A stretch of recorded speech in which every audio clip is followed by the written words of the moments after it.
മൂകം കരോതി വാചാലം പങ്കും ലംഘയതേ ഗിരിം യത്കൃപാതമഹം വന്ദേ പരമാനന്ദമാധവം. ഇന്ന് 45-ാമത്തെ ശ്ലോകം അർത്ഥം പറയാം. ശ്ലോകം: ഋതു സുദർശന കാല പരമേഷ്ഠീ പരിഗ്രഹ ഉഗ്ര സംവത്സരോ ദക്ഷോ വിശ്രാമോ വിശ്വദക്ഷിണ.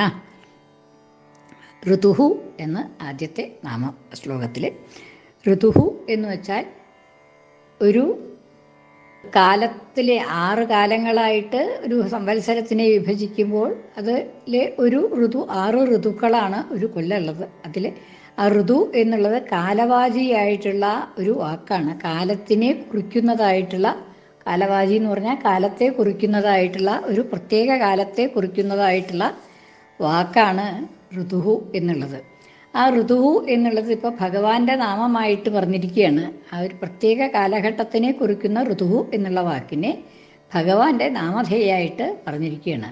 അപ്പം ഈ ഋതുഹു എന്നുള്ളത് ഒരു കാലഘട്ടത്തിനെ പറയുന്നതായിട്ടുള്ള വാക്കാണ്. അതായത് താമര എന്ന് പറഞ്ഞിട്ടുണ്ടെങ്കിൽ ആ താമരയായിട്ടുള്ള ഒരു വസ്തു, ഒരു പുഷ്പം ആണല്ലോ, അതാണല്ലോ അതിൻ്റെ അർത്ഥം.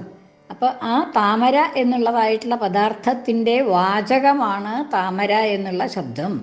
അല്ലെങ്കിൽ ഒരു കുടം ഉണ്ടെങ്കിൽ ആ കുടം എന്നുള്ളതായിട്ടുള്ള പദാർത്ഥത്തിൻ്റെ വാചകമായിട്ടുള്ള ശബ്ദമാണ് കുടം എന്നുള്ളത്.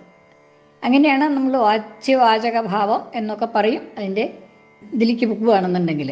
എന്തായാലും ഒരു വാക്കിൻ്റെ അർത്ഥം, ആ അർത്ഥത്തെ ബോധിപ്പിക്കുന്നതായിട്ടുള്ള വാക്കിന് അത് ആ വാക്കിൻ്റെ അർത്ഥമാണ് അത് എന്ന് പറയും. പക്ഷെ ചിലപ്പോൾ അങ്ങനെ ആ വാക്കിൻ്റെ അർത്ഥം അല്ലാതെ കണ്ടുള്ളതായിട്ടുള്ള ചില വാക്കുകൾ ആ അർത്ഥത്തെ ബോധിപ്പിക്കാനായിട്ട് പ്രയോഗിക്കാറുണ്ട്. അതിന് ലക്ഷണ വ്യാപാരം എന്ന് പറയും. ഈ ലക്ഷണ ഞാൻ അതിൽ വിസ്തരിച്ച് പറഞ്ഞു പോകണില്ല. പക്ഷേ ഈ ഋതുഹു എന്നുള്ള വാക്കുകൊണ്ട് എങ്ങനെയാണ് ഈ കാലവാചി ആവണത് എന്നുള്ളത് ആ ഏകദേശം കൊണ്ട് മുഴുവനെ ബോധിപ്പിക്കുക എന്നുള്ളതാണ്. ഒരു കാലത്തിൻ്റെ ഏകദേശം ആണ് ഒരു ഋതു എന്നുള്ളത്. അപ്പോൾ ഋതുവിനെ പറയുന്നതായിട്ടുള്ള ശബ്ദം കൊണ്ട് കാലത്തിനെ മുഴുവനായിട്ട് പറയണു എന്നുള്ളതാണ് ഇവിടെ. അങ്ങനെയാണ് പ്രയോഗിച്ചിരിക്കുന്നത്. ഋതുഹു എന്നുള്ളത് ഭഗവാന്റെ നാമധേയമായിട്ട് പ്രയോഗിച്ചിരിക്കുന്നത്. ഏകദേശത്തെ പറയുന്നതായിട്ടുള്ള ശബ്ദത്തെ മുഴുവനും പറയുന്നതിനായിട്ട് പ്രയോഗിച്ചിരിക്കുന്നതാണ് ലക്ഷണാവ്യാപാരം എന്ന് പറയും. ആ ലക്ഷണാവ്യാപാരം കൊണ്ട് ഈ ഋതുഹു എന്നുള്ളത് കാലം എന്നുള്ളതായിട്ടുള്ള അർത്ഥം വരും. ഈ കാലം എന്നുള്ളതായിട്ടുള്ള അർത്ഥം വരുമ്പോൾ കാലസ്വരൂപിയായിട്ടുള്ള ഭഗവാനെ പറയണു എന്ന്. കാലസ്വരൂപി ആയിട്ടാണ് ഭഗവാൻ, കാലസ്വരൂപിയുമാണ്. അപ്പം അതുകൊണ്ട് ആ കാലസ്വരൂപിയായിട്ടുള്ള ഭഗവാനെ പറയുവാൻ ഋതുഹു എന്നുള്ളതായിട്ടുള്ള ശബ്ദം പ്രയോഗിച്ചിരിക്കുന്നത്. അത് ഋതുഹു എന്നുള്ള ശബ്ദത്തിന് ആ കാലസ്വരൂപി എന്നുള്ളതായിട്ടുള്ള കാലത്തിൻ്റെ പൊതുവായിട്ടുള്ളതായിട്ടുള്ള അർത്ഥമില്ല എങ്കിലും ആ അർത്ഥത്തെ ബോധിപ്പിക്കാനായിട്ട് ഋതുഹു എന്നുള്ളതായിട്ടുള്ള ശബ്ദം പ്രയോഗിച്ചിരിക്കുന്നു. അവിടെ ലക്ഷണ എന്നുള്ളതായിട്ടുള്ളൊരു വ്യാപാരം കൊണ്ടാണ് അർത്ഥം കിട്ടണത് എന്നുള്ളതൊക്കെയാണ് അവിടെ പറയണത്. ഋതുഹു എന്നുള്ളത്, ഋതുഹു കാലാത്മന ഋതുശബ്ദേന ലക്ഷ്യതേ ഇതി ഋതുഹു. കാലാത്മാവായിട്ടുള്ള ഭഗവാൻ ഋതുശബ്ദം കൊണ്ട് ലക്ഷിക്കപ്പെടുന്നു. ലക്ഷണാവ്യാപാരം കൊണ്ടാണ് അവിടെ ഭഗവാൻ എന്നുള്ളതായിട്ടുള്ള അർത്ഥം കിട്ടണത് എന്ന് അർത്ഥം പറഞ്ഞു. ഇനി ഋതുഹു എന്നുള്ളത് ഭഗവാന്റെ നാമധേയമായി കാലവാചിയായതുകൊണ്ട് എന്ന കാലത്തിൻ്റെ ഏകദേശവാചിയായതുകൊണ്ട് ഭഗവാൻ കാലാത്മാവായിട്ടുള്ള ഭഗവാന്റെ നാമധേയമായി എന്ന്. ഇനി സുദർശന ശോഭനം ദർശനം അസ്യ ഇതി സുദർശന. ശോഭനമായിട്ടുള്ള ദർശനം ഉള്ളവൻ എന്നുള്ളതുകൊണ്ട് സുദർശന എന്ന് ഭഗവാനെ നാമധേയം വന്നു. ഈ സുദർശന എന്നുള്ളത് പല അർത്ഥത്തിലും അവിടെ ശോഭനമായിട്ടുള്ള ദർശനം എന്ന് പറഞ്ഞാൽ ജ്ഞാനം എന്നുള്ള അർത്ഥമാണ്. ശോഭനം എന്നുള്ളതിന് നിർവ്വാണത്തെ നൽകുന്നതായിട്ടുള്ള, മോക്ഷത്തെ നൽകുന്നതായിട്ടുള്ള ദർശനം ഉള്ളതുകൊണ്ട് ഭഗവാന്റെ ദർശനം മോക്ഷത്തിന് സാധകമായിട്ടുള്ളത് ആയതുകൊണ്ട് സുദർശന എന്നുള്ളതായിട്ടുള്ള നാമധേയം ഭഗവാന് വന്നു. ശോഭനമായ ദർശനത്തോടു കൂടിയവൻ, ശോഭനമായിട്ടുള്ള ദർശനം ഭഗവാന് ഉണ്ട് എന്നതുകൊണ്ട്. അതായത് ശോഭനമായ എന്ന് പറയുമ്പോൾ അവിടെ നല്ല ഫലത്തോടു കൂടിയതായിട്ടുള്ള ദർശനം ജ്ഞാനം ഭഗവാനെക്കുറിച്ച് ഉണ്ടാകുന്നു എന്നതുകൊണ്ട് ഭഗവാനെക്കുറിച്ചുള്ളതായിട്ടുള്ള ജ്ഞാനം ശോഭനമായിട്ടുള്ള ദർശനത്തിന്, നിർവ്വാണത്തിന്, മോക്ഷത്തിന് തന്നെ കാരണമായിത്തീരുന്നു എന്നതുകൊണ്ട് ഭഗവാന് സുദർശന എന്ന് നാമധേയം എന്ന് പറഞ്ഞു. ഇനി അതല്ലെങ്കിൽ ശുഭേ ദർശനേ ഈക്ഷണേ, ശുഭമായിട്ടുള്ള ദർശനങ്ങൾ, അതായത് ഈക്ഷണങ്ങൾ, കണ്ണുകൾ എന്നുള്ള അർത്ഥം. ശുഭമായിട്ടുള്ള ഈക്ഷണങ്ങൾ, നേത്രങ്ങൾ ഉള്ളതുകൊണ്ട് സുദർശന എന്ന് നാമധേയം എന്ന് അങ്ങനെയും സുദർശന എന്നുള്ളതായിട്ടുള്ള നാമത്തിന് അർത്ഥം പറഞ്ഞു. ഒന്ന്, നിർവ്വാണപ്രദമായിട്ടുള്ള ഫലം അല്ലെങ്കിൽ നിർവ്വാണപ്രദമായിട്ടുള്ള ദർശനം ഭഗവാനെക്കുറിച്ച് ഉള്ളതുകൊണ്ട് സുദർശന എന്ന് ഭഗവാൻ നാമം. അതല്ലെങ്കിൽ ശോഭനമായിട്ടുള്ള നേത്രങ്ങൾ ഉള്ളതുകൊണ്ട് സുദർശന എന്ന് നാമധേയം എന്ന്. ഇനി കാലഹ, കലയതി സർവം ഇതി കാലഹ, കലയതി സർവം ഇതി കാലഹ. അപ്പോൾ നേരത്തെ ഋതുഹു എന്നാണ് കാലത്തിൻ്റെ ഏകവാചിയായിട്ട് ഏകദേശത്തെ പറയുന്നതായിട്ടുള്ള ഋതുഹു എന്നുള്ള ശബ്ദം കൊണ്ട് ലക്ഷണാവ്യാപാരം കൊണ്ട് കാലവാചി ഇതായിട്ടുള്ള മഹത്കാലം എന്നൊക്കെ പറയട്ടെ, അങ്ങനെയുള്ളതായിട്ടുള്ള കാലത്തെ, കാലം എന്നുള്ളതായിട്ടുള്ള ആ തത്വത്തെ പറയുന്നു. അപ്പോൾ കാലരൂപിയായിട്ടുള്ള ഭഗവാനെ പറയുന്നു എന്ന് അർത്ഥം. അപ്പം അങ്ങനെ അതാണ് നേരത്തെ പറഞ്ഞത്. ഏത് ഋതുഹു എന്നുള്ളതായിട്ടുള്ള ശബ്ദം കൊണ്ട് കാലവാചിയായിട്ടുള്ള ഭഗവാനെ പറയുന്നു എന്ന് പറഞ്ഞത്. ഇവിടെ കാലഹ എന്ന് തന്നെയാണ് പ്രയോഗം. അപ്പോൾ കാലഹ എന്നുള്ളതായിട്ടുള്ള നാമം എന്തുകൊണ്ട് വന്നു? കലയതി സർവം ഇതി കാലഹ എന്ന്. എല്ലാറ്റിനെയും വേണ്ട വിധത്തിൽ കലയതി ഗണിക്കുന്നു. കലനം എന്ന് വെച്ചാൽ ഗണനം, കണക്കാക്കൽ എന്നൊക്കെ അർത്ഥം.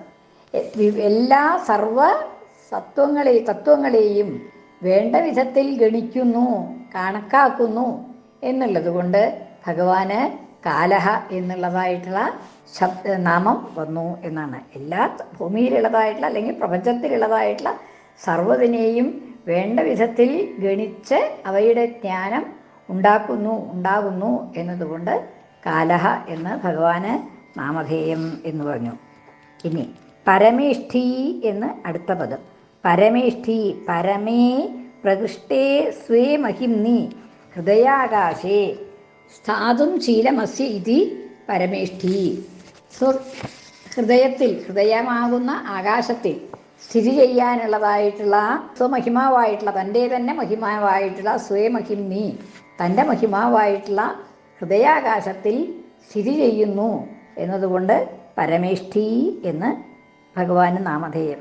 പരമേ പ്രകൃഷ്ടേ, പരമമായിട്ടുള്ളതിൻ്റെ പ്രകൃഷ്ടമായിട്ടുള്ള ശ്രേഷ്ഠമായിട്ടുള്ള സ്വയമഹിംനി, തൻ്റെ മഹിമാവിൽ തന്നെ, തൻ്റെ മഹിമാവായിട്ടുള്ള ഹൃദയാകാശത്തിൽ സ്ഥിതി ചെയ്യുന്നു എന്നതുകൊണ്ട് പരമേഷ്ഠി. സ്ഥാതും ശീലമസ്യ ഇതി, സ്ഥിതി ചെയ്യുവാനുള്ളതായിട്ടുള്ള ശീലമുള്ളത് കൊണ്ട്, സ്ഥിതി ചെയ്യുന്നത് കൊണ്ട് പരമേഷ്ഠി എന്നുള്ളതായിട്ടുള്ള നാമധേയം. ഇനി പരിഗ്രഹ, ശരണാർത്ഥിഭിः പരിതഃ ഗൃഹ്യത്തെ സർവഗതത്വാത്. ശരണാർത്ഥികൾ എല്ലാം ഭഗവാനെ അവരവരുടെ ഹൃദയത്തിൽ സ്വീകരിക്കുന്നു എന്നതുകൊണ്ട് ശരണാർത്ഥിഭി, ശരണം അർത്ഥിക്കുന്നവരാൽ പരിതഃ ഗൃഹ്യത്തെ, അദ്ദേഹത്തെ എല്ലാവിധത്തിലും സർവപ്രകാരേണയും ഭഗവാനെ ഗ്രഹിക്കുന്നു, സ്വീകരിക്കുന്നു എന്നതുകൊണ്ട് ഗൃഹ്യത്തെ ഇതി സർവഗത. എന്തുകൊണ്ടാണ്? സർവഗതത്വാത്, സർവത്ര എല്ലാ ദിക്കിലും ഭഗവാനുണ്ട്. അപ്പോൾ എല്ലാ ദിക്കിലും എവിടെ ഭഗവാനെ നോക്കി ഗ്രഹിക്കാനായിട്ട് സാധിക്കും എന്നതുകൊണ്ട് ശരണാർത്ഥികൾ എല്ലാ ദിക്കിലും ഭഗവാനെ സ്വീകരിക്കുന്നു, ഗ്രഹിക്കുന്നു എന്നതുകൊണ്ട് പരിഗ്രഹ എന്നുള്ളതായിട്ടുള്ള നാമധേയം. അല്ലെങ്കിൽ പരിതഃ ജ്ഞായതേ ഇതി വാ, എല്ലാം അറിയുന്നു എന്നുള്ളത് കൊണ്ട്, ജ്ഞായതേ അറിയുന്നു, എല്ലാ ദിക്കിലും ഭഗവാനെ അറിയാൻ സാധിക്കുന്നു എന്നതുകൊണ്ട് പരിഗ്രഹ എന്ന്. അല്ലെങ്കിൽ പത്രപുഷ്പാദികം ഭക്തൈഃ അർപ്പിതം പരിഗൃഹാതി ഇതി വാ പരിഗ്രഹ. പത്രം, പുഷ്പം മുതലായവ എന്തായാലും ഭക്തന്മാർ നൽകുന്നത് എന്തും സ്വീകരിക്കുന്നു എന്നതുകൊണ്ട് ഭഗവാൻ പരിഗ്രഹം എന്നുള്ളതായിട്ടുള്ള നാമം ഭഗവാന് വന്നു എന്നാണ്. അപ്പം 3 തരത്തിൽ പരിഗ്രഹ എന്നുള്ളതായിട്ടുള്ള നാമത്തിന് അർത്ഥം പറഞ്ഞു. എന്തൊക്കെയാണത്? ശരണാർത്ഥിഭി പരിതഃ ഗൃഹ്യത്തെ ഇതി. ശരണാർത്ഥികൾ എല്ലാ ദിക്കിലും സർവത്ര ഭഗവാനെ സ്വീകരിക്കുന്നു, ഭജിക്കാനായിട്ട് സ്വീകരിക്കുന്നു എന്നുള്ളത് കൊണ്ട് പരിഗ്രഹ എന്ന് ഭഗവാന് നാമധേയം. അല്ലെങ്കിൽ പരിതഃ ജ്ഞായതേ ഇതി വാ. പരിതഃ എല്ലാ ദിക്കിലും എന്തിലും ഭഗവാനെ അറിയാൻ സാധിക്കും എന്നുള്ളത് കൊണ്ട് പരിതഃ ജ്ഞായതേ ഇതി പരിഗ്രഹ എന്ന്. അതല്ലെങ്കിൽ ഭക്തന്മാർ നൽകുന്നതായിട്ടുള്ള എന്തും സ്വീകരിക്കുന്നു എന്നതുകൊണ്ട് പരിഗ്രഹ എന്നുള്ളതായിട്ടുള്ള നാമധേയം 3 വിധത്തിൽ അർത്ഥം പറഞ്ഞു. ഉഗ്രൻ ആയിട്ടുള്ളവൻ എന്നാണ്. സൂര്യാദീനാം അപി ഭയഹേതുത്വാദ്. സൂര്യാദികൾക്ക് കൂടി ഭയഹേതുവായതുകൊണ്ട്, അത്രത്തോളം ഉഗ്രനായതുകൊണ്ട്, സൂര്യൻ തന്നെ ഉഗ്രസ്വരൂപനാണ്.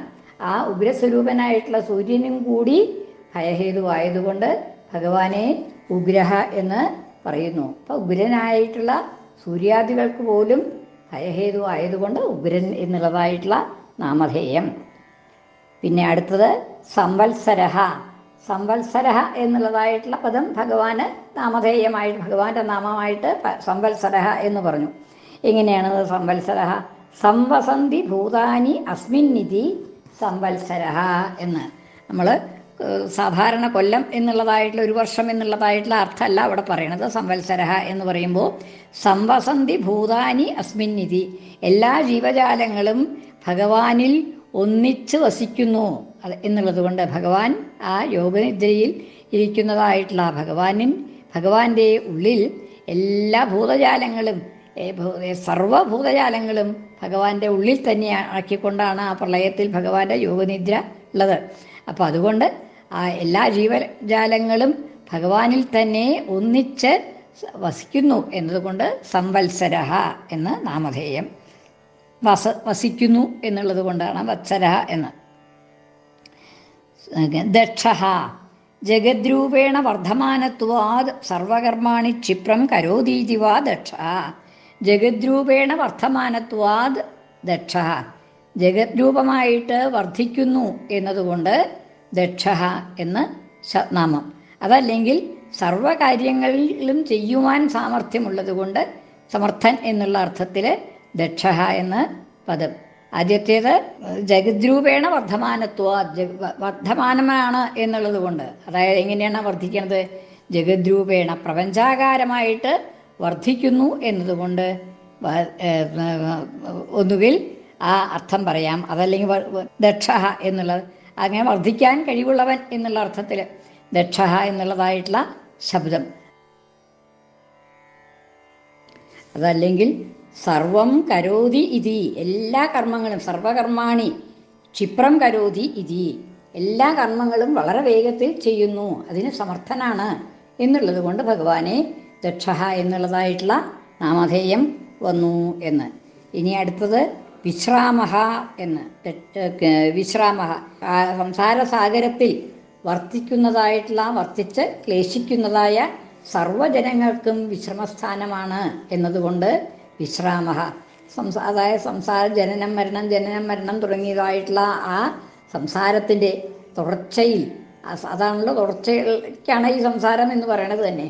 അതിൽ കടന്ന് ക്ലേശിക്കുന്നതായിട്ടുള്ള വീണ്ടും വീണ്ടും ജനനം, വീണ്ടും വീണ്ടും മരണം, അങ്ങനെ ക്ലേശിക്കുന്നതായിട്ടുള്ള ആ ജനങ്ങൾക്കൊക്കെ വിശ്രമസ്ഥാനമാണ്, മോക്ഷസ്ഥാനമാണ് ഭഗവാൻ എന്നതുകൊണ്ട് വിശ്രാമഃ എന്ന് നാമധേയം. വിശ്വദക്ഷിണഃ എന്ന അല്ല അടുത്ത നാമധേയം. വിശ്വസ്മാത് ദക്ഷിണഃ, സർവത്തിനേക്കാൾ ദക്ഷിണനാണ്, സമർത്ഥനാണ്, പ്രപഞ്ചത്തിലുള്ള മറ്റെന്തിനേക്കാളും ദക്ഷനാണ്, സമർത്ഥനാണ് എന്നതുകൊണ്ട് വിശ്വദക്ഷിണഃ എന്ന് നാമധേയം. അതല്ലെങ്കിലോ വിശ്വേഷു കർമ്മസു ദാക്ഷിണ്യാദ്വാ, എല്ലാ കർമ്മങ്ങളിലും ദക്ഷനാണ്, സമർത്ഥനാണ് എന്നതുകൊണ്ടും വിശ്വദക്ഷിണഃ എന്ന്. മറ്റെല്ലാറ്റിനേക്കാൾ ദക്ഷനാണ് എന്നതുകൊണ്ട്, സമർത്ഥനാണ് എന്നതുകൊണ്ടും, അതല്ലെങ്കിൽ എല്ലാ കർമ്മങ്ങളിലും സമർത്ഥനാണ് എന്നതുകൊണ്ടും വിശ്വദക്ഷിണഃ എന്നുള്ളതായിട്ടുള്ള നാമധേയം സിദ്ധിച്ചു എന്ന്.